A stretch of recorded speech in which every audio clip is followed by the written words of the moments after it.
Jadi bagaimana orang merespon Anda tentu muncul dari bagaimana Anda berkomunikasi dengan mereka.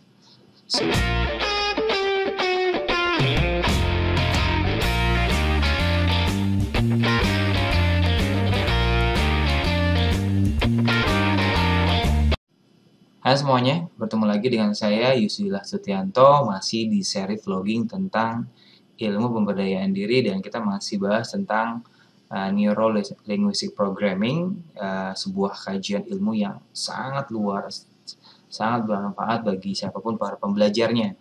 Dan kali ini kita akan membahas tahap lanjut tentang Neuro Linguistic Programming, yaitu tentang asumsi dasar dari NLP, atau bisa dibilang fondasinya. Tapi sebelum kita mulai, saya ingin memberikan catatan dulu bahwa apa yang saya share di sini sekali lagi tidak bisa menggantikan proses belajar NLP di kelas, dan memang kita agak teoretikal karena single presentation seperti ini, tapi harapannya apa yang saya berikan di sini bisa menambah wawasan rekan-rekan sekalian untuk memahami apa itu NLP.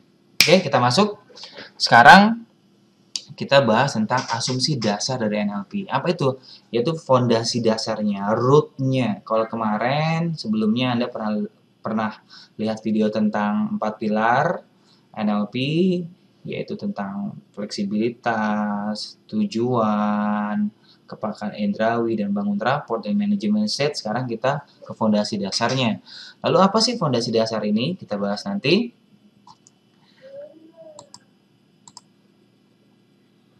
Oke, hari ini kita akan bahas apa sih? Kita akan bahas 4 hal. Yang pertama, mengenali asumsi dasar NLP.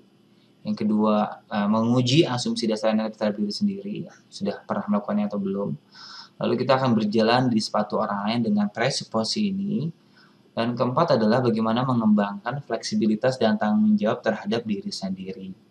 Nah, 4 hal ini yang akan kita pelajari dari presuposisi NLP atau asumsi dasar NLP. Lalu, apa sih asumsi dasar NLP itu? Asumsi dasar NLP adalah filosofi-filosofi kehidupan yang dimodel dari orang-orang yang terbaik. Jadi, ini berlaku secara general. Meskipun ada pandangan bahwa presuposisi NLP tidak bisa berdiri sendiri, perlu ada pelengkap lainnya atau bekerja dalam konteks tertentu. Tapi saya suka filosofi dari presuposisi NLP ini, artinya seseorang akan bekerja berdasarkan konteks tertentu.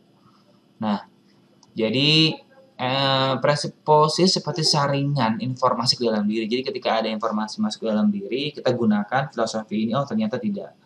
Oke, kita bahas ya, apa sih? Oke, agak cepat nih. Yang pertama adalah tentang mengenal presuposisi NLP, yaitu filosofi kehidupan yang dimodel dari orang-orang terbaik sehingga bisa bermanfaat untuk kita saat melihat fenomena kehidupan, fenomena terhadap diri sendiri atau fenomena terhadap sesuatu di luar dari diri kita.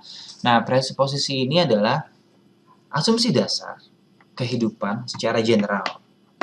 Nah, yang pertama adalah tentang peta itu bukan wilayah. Nah, jadi artinya apa?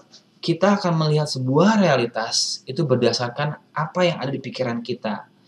Kayak contohnya kita pergi ke sebuah restoran, di restoran ada menu, yang kita lihat menunya itu, oh bagus sekali, oh ternyata saat disajikan tidak. Atau lihat peta, di peta jarak begitu dekat, realitasnya dekat, ternyata saat kita melakukan aktivitasnya belum jelas, ternyata banyak lika-liku. Nah, jadi The Map is Not Territory ini dimodel dari Alfred Korzybski dalam bukunya The Science of Sanity, bahwa cara memandang orang itu berbeda-beda realitas, termasuk Anda saat ini melihat saya sangat berbeda sekali realitasnya. Ada yang melihat A, melihat B, dan itu biasa. Jadi ini adalah perbedaan cara pandang, dan NLP mengajarkan bahwa kita harus bermaklum ria terhadap perbedaan cara pandang.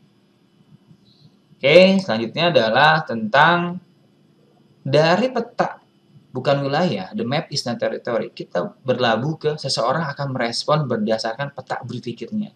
Anda, saya akan merespon sesuatu berdasarkan pengalaman-pengalaman sebelumnya. Ada istilah namanya frame of reference, bingkai berpikir yang kita gunakan dari apa yang pernah kita alami di masa lampau. Jadi saya akan merespon sesuatu berdasarkan apa yang pernah kita pelajari. Contoh, ketika Anda berkata anjing kepada saya, mungkin saya biasa aja, karena itu bisa jadi mewakili diri Anda, dan itu apa yang ada di pikiran Anda. Atau sebaliknya, ada yang berpikir, anjing lu, wah, itu lucu.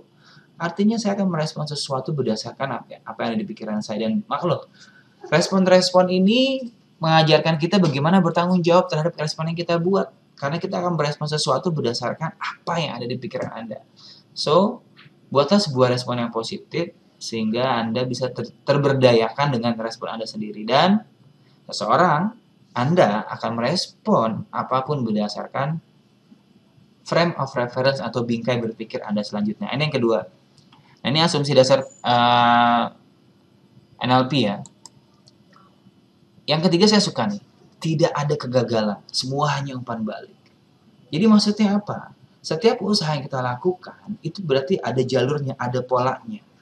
Saat kita melakukan sesuatu itu belum berjalan dengan baik, itu bukan gagal. Kita hanya gagal membahasakan sesuatu yang belum kita jalani sesuai prosedur atau SOP-nya. Atau itu berhubungan dengan orang lain. Atau itu berhubungan dengan situasi yang kita nggak ketahui. Jadi, pola bahasa ini, asumsi dasar ini, jika kita install dalam diri kita, maka kita akan menjadi pribadi yang tekun, pribadi yang ulet, pribadi yang sungguh-sungguh dalam menjalani sesuatu.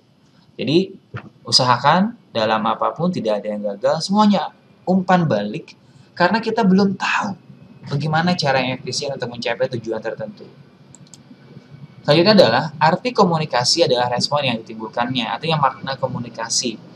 Jadi bagaimana Anda berkomunikasi dengan orang lain akan memunculkan sebuah respon dari orang itu.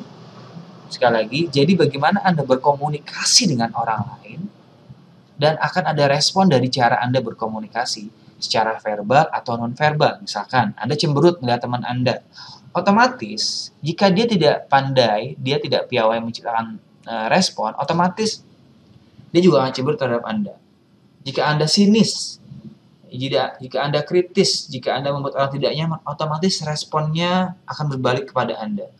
Ada istilah namanya meta mirror, di mana ketika kita berperilaku tidak baik sama orang lain, berkata tidak baik sama orang lain, itu bisa jadi pemicu ada diri kita atau ada faktor lain. Ya, bisa juga salah ini berdiri sendiri.